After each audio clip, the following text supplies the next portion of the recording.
Hi, Jason. It's so nice to have you on the show. How are you doing today? Doing really well. Yeah, thank you. Yeah, beautiful. Okay, Jason, I am so excited to have you on the show because I know that myself and my audience will learn one or two things from your story, your experiences, your insight. Because I believe firmly that knowledge is the solution to what's problem. And I also of the truth that there are some things that Jason, that some of my audience needs to hear directly from your mouth in order to experience transformation. I firmly believe that. So, for that reason, Jason, I want us to get started with your story, the challenges that you face, and how you overcame them. And afterwards, I've got some beautiful questions for you. Okay, Jason, over to you. Yeah, so my story, is intimately linked, in fact, to the work I do in the world and how I believe transformation happens. And in essence, I'm a white guy raised in the lower middle class of the United States. So I had pretty much all my basic security needs met, a lot of privilege I was born into. And as I got older, part of what I discovered was there were some things I didn't get in terms of emotional connection, physical intimacy in my family that my nervous system never really received. And why that's a big deal is, lo and behold, I became a teenager and went through puberty and started getting interested in dating and relationships. And what I discovered was I got really nervous and anxious, frozen in my body. I would get really uncomfortable anytime I was around a woman I was attracted to. I didn't know how to talk to them. I didn't I had male friends, but I didn't feel like physically close to them. I was never one of those guys that like did horseplay or anything. And basically I was kind of like a walled garden in my own body. And the repercussions of that were as I, got older into my late teens and 20s, I never had a girlfriend. I didn't know how to connect with women. I felt very anxious in my body, started turning towards things like food and pornography to kind of regulate my nervous system. And I was mostly unhappy, right? I just didn't feel good in my body. And that illuminated for me, there's got to be a better way to be. Like this can't be it. And that kind of got me on my journey of inner growth and transformation, which initially started more kind of philosophically, but then luckily in my mid 20s got me into both somatic work, so working with my body and my nervous system, and men's groups and men's work, where I got to spend time with other men who were deeper along their path than me. And those two things completely changed the course of my life in terms of helping me discover how to connect to myself, how to be present with others, and how to move towards the things I wanted to move towards in life. And so things transformed. I'm now happily married, a father. I have a career I really care about, serving people. And it can all really be traced to those transformations of learning about the importance, in particular, of being embodied, so being connected to our own bodies, and then just being connected, knowing how to connect with other people. And that when those two things are happening, a lot of resilience can come forward in us and as human beings. And it's now what I joyfully get to work with men on supporting them in doing. Beautiful, beautiful. Now you're supporting men in doing it. Hmm, that's amazing. You know, what I picked from your story is that motive or that wanting to always learn to get out of, you feel it shouldn't be like this. It shouldn't continue this way. Now you're happily married. What's the name of your wife? Would you like to tell us a bit? Sure, yeah. My wife's name is Violet, and we have a daughter together, Ruby. Oh, beautiful, beautiful. I love that. Okay, let us get started with the questions. Are you ready? Yeah. Okay, so now that you work with men, can you talk to us about what a men's group is and why are they important? Yeah. So men's groups can actually mean a lot of different things, meaning there's different manifestations of them. But as I say, kind of at its most simply, the idea is it's an intentional group that gets together with the purpose of putting its attention on each other as men and focusing on what's actually most important in our lives and what kind of isn't working and getting in the way. So the idea is we are unlearning some of the traits a lot of us men absorb, that we should always figure out everything alone. We should never be vulnerable. Other men are only our competition. And the truth is, that's a pretty hard way to live. You know, I often talk about the myth of the lone wolf. Some people wear that as a badge of honor. Some guys like, oh yeah, I don't need anyone. The truth is, in nature, in the actual world, the lone wolf is the one that was kicked out of the pack, and they don't live as long. They die. Like, it's the wolves in community that live the longest, most sustainable lives. And that is totally true for us men. And we're living in a time that is particularly isolating for a lot of men. So a men's group, it's different than how most men just hang out. Most men hang out by what I call triangulation. So me and you have our attention on some third thing, a sport, an activity, fishing, hunting, whatever it is. We are bonding by literally putting shared attention on this other thing. And there can be a real beauty to that. And there's a time and place for it, absolutely. But what it doesn't do is necessarily connect us to each other directly. So a men's group, even in a group, is about turning that attention onto each other. Hey, what's going on in your life? What are you feeling? What hurts? What are you celebrating? Where do you want to go? These are some questions that some men never take the time to answer or are scared to death to share with other people. And we do that in group because then the other men get to give us feedback and support in that process. And as I put it, Elijah, it's not that being in a men's group makes life easier, but it makes it a lot better because we're able to grow faster, get more of what we want in the world, and be more resilient against the stresses of it when we're in a small community like that. Beautiful. That's a good one, I tell you. The fact that the part where you mentioned that getting to unlearn those traits, I tell you, that's a very important one, I tell you. Okay, so what is the man box? You know, man box. Yeah. Well, perfect segue there, because some of those traits we have to unlearn. I'm going to start with a little bit of context here. So there was a research study done where they interviewed a bunch of men and women, and they asked them kind of two central questions.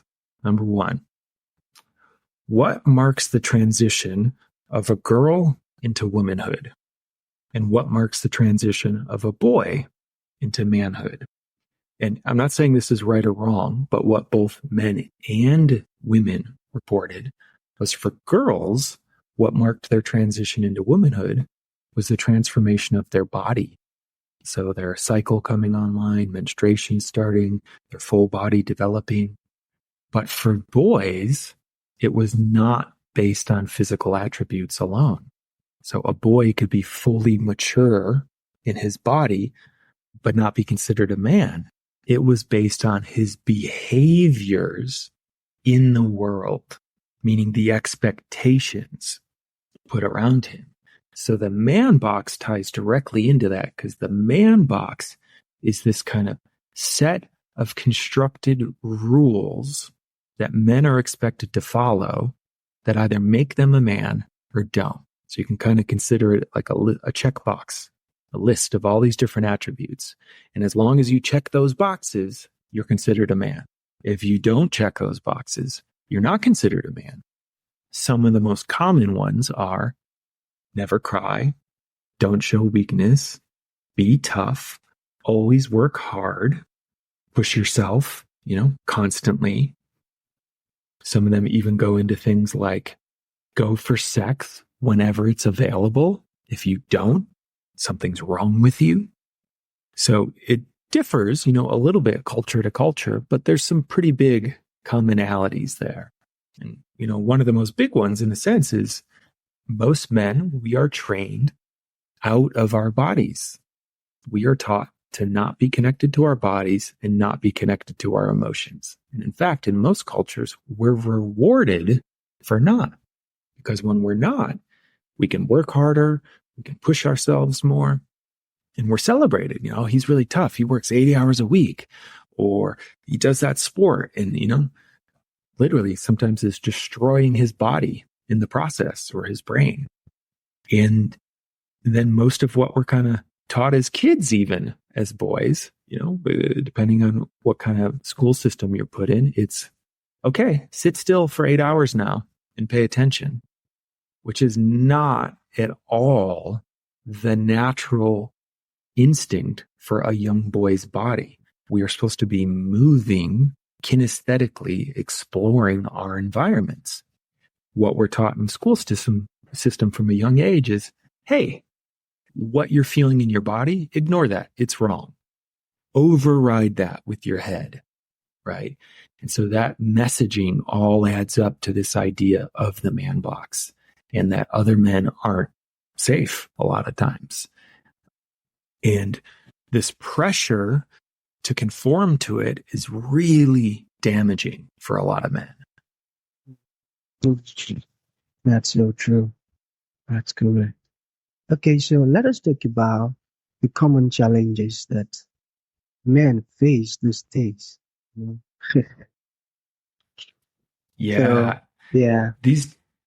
Are there any particular in mind, or you want me to just kind of speak to what I've noticed?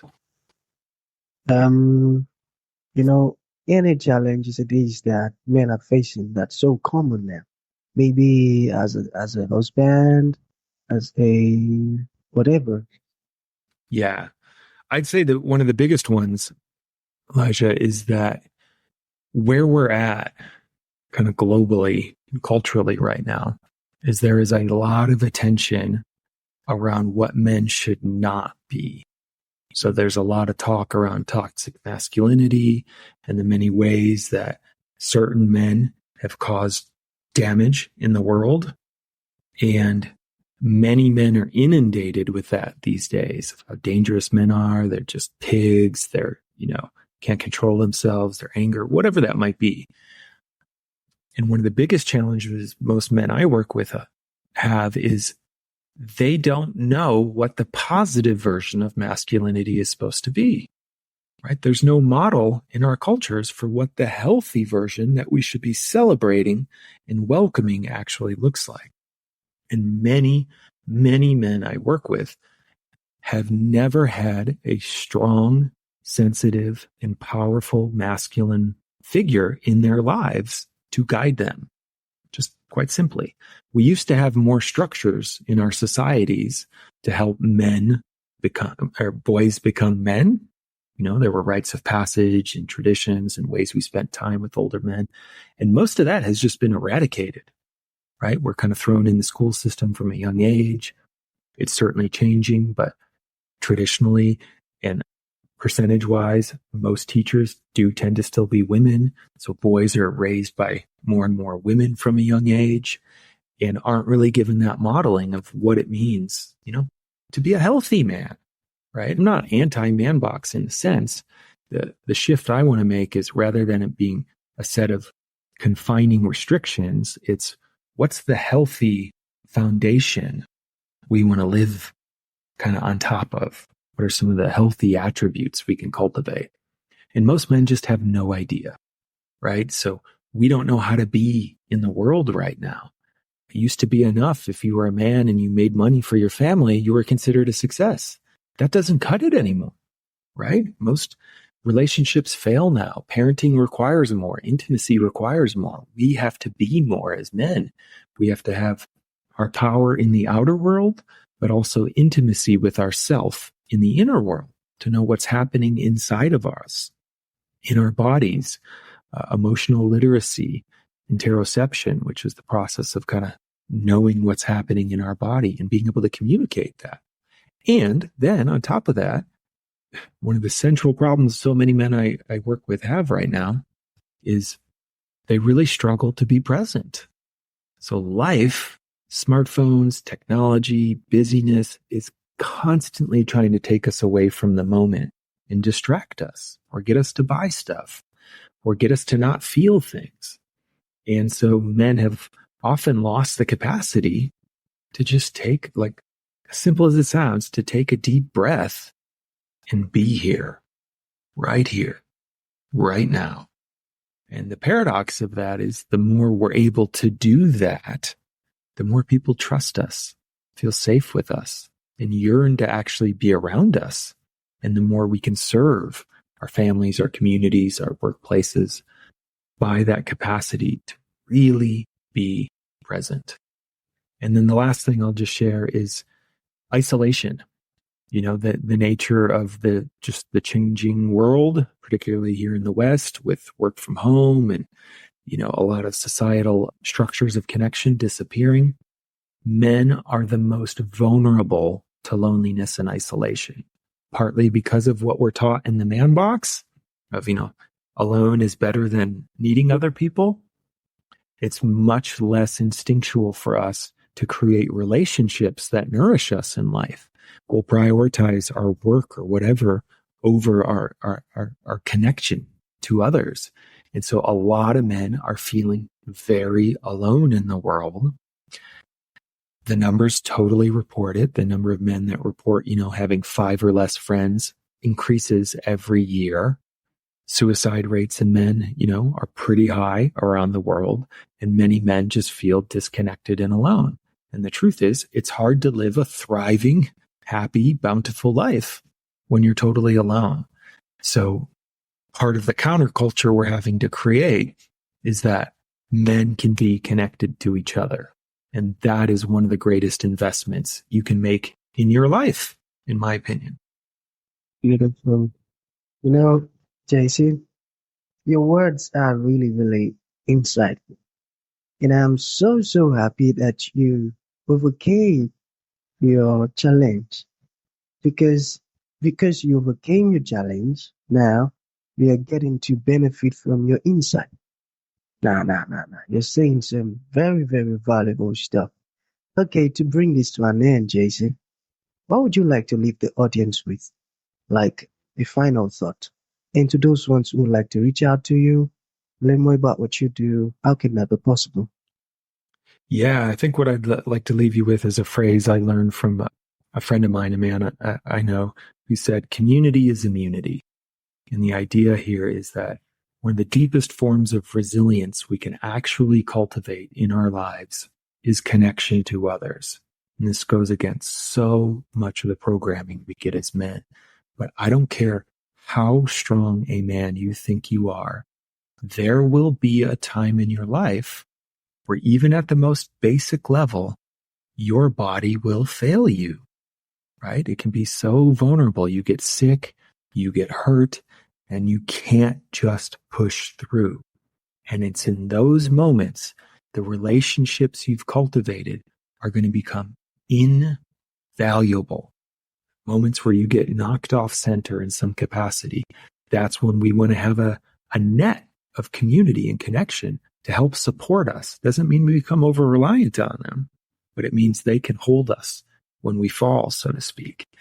And that's an investment you can start making now. And I'm not just making this stuff up. The research shows that having a significant sense of isolation and loneliness in life, particularly for men, is just as damaging as smoking a pack of cigarettes a day, as being morbidly obese. You will die sooner if you're not feeling connected in your life. The research is pretty stunning. Just being part of some kind of group, whether it's a men's group or a social group of some kind, people live longer. So if you want to extend your life and have a thriving, happy life, you got to get connected and you got to get in community. And here's what I always say to men. It won't make life easier, but it'll get way better because you'll have people with you to navigate the challenges and the inevitable speed bumps of your life. So don't wait, whether it's just a guy local to you, call them together and say, hey, I just want to get together and talk about life. What's going on for you? What do you want? What's in the way? And then if you want to go deeper, you can reach out to me or you can look into local men's groups in your area. Beautiful. So that's going to be the end of the show, Jason. Thank you for coming and thank you for blessing us with this amazing insight. Thank you so very much. Yeah, my pleasure. Thanks for having me.